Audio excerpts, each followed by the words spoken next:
Selamat pagi. Ini laki saya cari buah dia yang jatuh sebab dia tenggelam dekat air ni. Buahnya berat dan besar.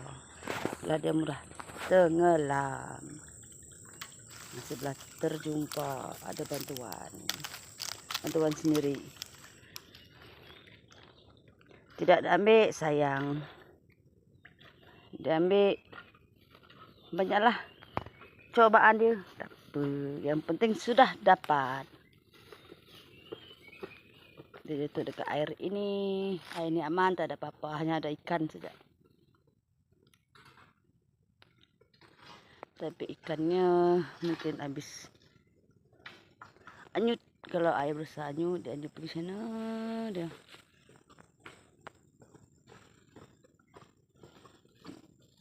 Buah ni besar-besar dah jatuh.